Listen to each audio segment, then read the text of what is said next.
If you're thinking about starting a detailing business, this is going to be a great video for you. I'm going to cover 7 tips you can use or implement when you start your detailing business. Oh, and by the way, next Monday, August 1st, I'm opening up enrollment into my online marketing course, SEO for Detailers.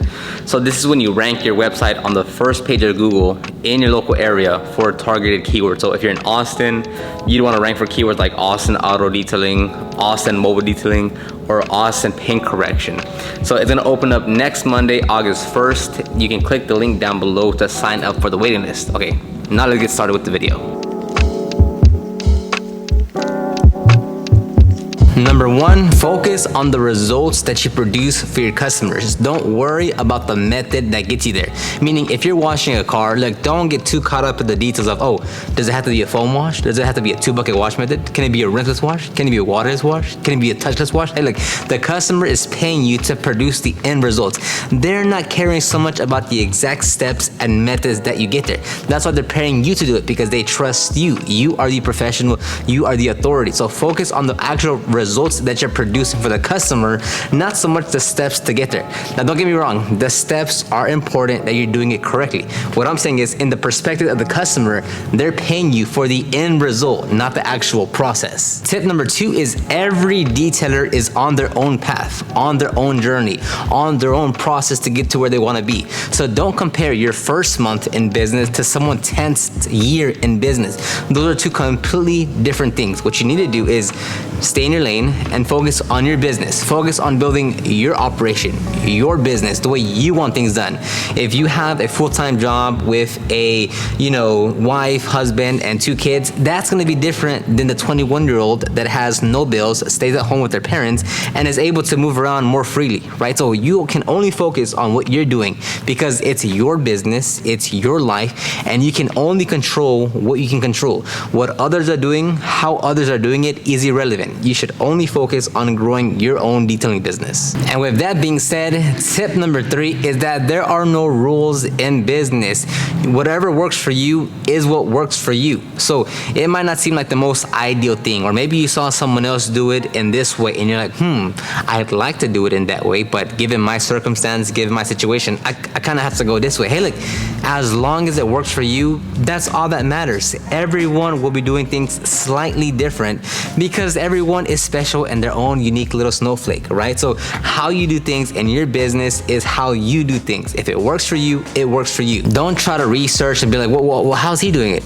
And how she's doing it? And wait, how did this customer do that? And how did this person do that? Look, everyone's doing something slightly different. So if yours is just slightly off by 1 or 2 steps than someone else, that's fine.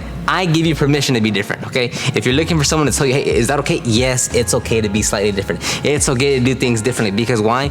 As long as it works for you, that's all that matters. If it works for you, if your customer's happy, if your customer's satisfied, that's all that matters. Tip number 4, which I get this asked at least 1,000 times per day, is yes, you can use the customer's power and water. I was a mobile detailer on my own for 7 years. I didn't carry a water tank. I rarely carried a pressure washer. I had a generator, but again, I didn't have a water tank or pressure washer or water pump. So I oftentimes, I'd want to say 85% of the time, I would use the customer's power and water at their home location. And I never said anything special. I didn't have to pitch them on using their power or water. I simply asked, hey, by the way, customer, do you have access to a water spigot and electrical outlet? That's all I need to get the job done. And guess what? 9 out of 10 times, they'll say, yes, it's absolutely okay. Once I get there on the job site, they're like, hey, the water spigot's over here, the electrical outlet's over here. Hey, do you need a power cord? Do you need an extension cord? Do you want some water, some Gatorade? Do you want me to go get you lunch? They would be so welcoming as far as like me using their whatever I needed. So if you think, oh, well, it seems unprofessional, I don't think I should do that. That is your own mindset saying, yeah, that's not doable. That's not professional. But you actually go out there to a customer location, they don't mind. They are saying, hey, if you need anything, let me know. If you need me to do this, if you need me to move that, if you need me to do this, I'll do that for you, because they're nice people. And look, ask yourself this.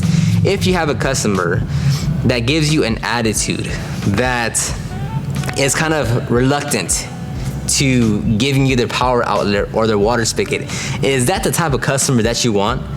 right? Do you want a customer that's saying, hey, so since you're using my power, you're gonna give me 10% off, right? Is that really the type of customer that you want? Out of the hundreds of customers that we've gone to and used their power and water, they've never questioned it. They've never been reluctant towards it. They never asked or expected anything in return. It's kind of almost like they expected us to use their power and water. So yes, if you're just starting off as a mobile detailer, you can use their power and water. It's gonna be okay. Tip number 5 is that you are solely responsible for everything that happens in your business and obviously your life. Meaning if you want something to happen, if you wanna leave your day job to focus on your business full time, if you wanna make more money in your business, if you want to work on exotic vehicles, if you wanna work on the high-end vehicles, if you wanna offer paint correction and ceramic coating service, if you want all these things in your business, the only person you can look at to get those things is yourself. No one is gonna be above you. You have no boss. You have no department that you can outsource something to. Anything and everything that you want, from the smallest thing of needing microfiber towels to needing to increase your revenue from $3,000 to $8,000 per month, it's totally up to you. So you dealing with the marketing, dealing with customers, handling all the customers, doing the service work, scheduling customers, doing like literally everything that you need done is gonna fall on you. And even if it is, oh, let me outsource the accounting, the legal stuff to a lawyer, to an accountant, you still have to be the one to have the money on hand to pay for those services, to look for that professional, that specialist, to hire someone. Like, it still always all falls on you. And look, it's a lot of responsibility. It's a lot of work, right? But if you know where you want to go, if you know what you want out of your business and out of your life, and you know where you want to go, you got to put in the time and energy, because it's always going to be 100% reliant on you getting it done. Right? With our Unit 104, with Unit 105, with us trying to get more content out, with us trying to service customers, like, it all falls on me to get it done, right? Even if things go wrong or even if things go great, I'm responsible for every decision. And it's the same for you. It starts now. Not like, oh yeah, once I get to 3,000 a month and then I'll decide. No, like, it happens now. From day one, from when you decide to start your business, you are fully responsible. Tip number 6 is it's not about buying the nice brand or the more expensive brand or the more premium brands. Buy what gets the job done. And look, most of us are gonna have a financial limit to what we can spend. So you buy the best that you can within the budget that you're allowed. So if you do want to go get a polisher, right, and you have, let's say, I'm making up a number here, $500 to work with, should you spend 90% of that budget and put like $350 or $400 down on a Rupes polisher? No. Yes, the brand is a premium brand. It's well known. It's high quality. But based on the budget that you have, based on the amount of revenue that you're pulling in per month, does it make sense to spend $400 of your $500 budget on one polisher? No, of course not. What you can do is maybe go get a 6-inch grits garage polisher for $150, and then spend another $150 on the pads and polishes, then another $50 on towels, and now you have got a lot more tools and products for the same amount of budget by focusing or allocating the funds properly. But it's like, if you're running a business, your number one job is to, one, get customers, service customers, and collect revenue or increase your revenue. The tools and products, not so important. Don't put the tools and products first before you put the customers and revenue first, all right? Focus on the customers, generate revenue, and then go invest into what you want. But don't go and spend $2,000, $3,000 upfront if you don't have the customers. Now again, that's always debatable. There's plenty of people that do that first. But in my opinion, it's go focus on the customers and revenue first, and then invest over time. Don't get too caught up in the exact brand that you're using. Just purchase what works for you, what you need right now, and buy the best that you can within the budget that you're allowed. And tip number 7, the last one, is don't be scared to dream bigger. Set bigger goals for yourself. Now, does that mean it's gonna make it any easier for you to reach them, or that you ever reach those goals? Probably not, right? I've set some pretty big goals and I'm nowhere near reaching them yet. But hey, I have this big goal, this ambitious goal, and I'm working towards it every day. And because you have a bigger goal, because you set a bigger goal, and it's much larger to achieve, you start thinking differently, right? You start acting different. You start taking action in a different manner, right? If you tell yourself, yeah, I want to make about $500 a month with my detailing business, well, that's not too difficult. 1 or 2 cars per month, pretty easy, very manageable. Now, what if you said, I want to make $5,000 per month? Well, now it's a different level of thinking, right? Well, now how many cars is that? how do you get those cars? How do you know, how much are you charging per car? Now you start to think differently. Now you say, well, I want to make $15,000 per month. Now you think, okay, well, is that all by myself? How many vans is that? Or how many cars is that? How many hours? How much time do I need? And you say, well, I want to make $50,000 a month, right? Then you think, whoa, how big of a team do I need? How much marketing is that? Or how much, activity do I need to do? What forms of marketing do I do? So as you set bigger goals, your level of thinking and action changes dramatically. Or if you're at 3,000 right now, and you're saying, I want to get to 5,000.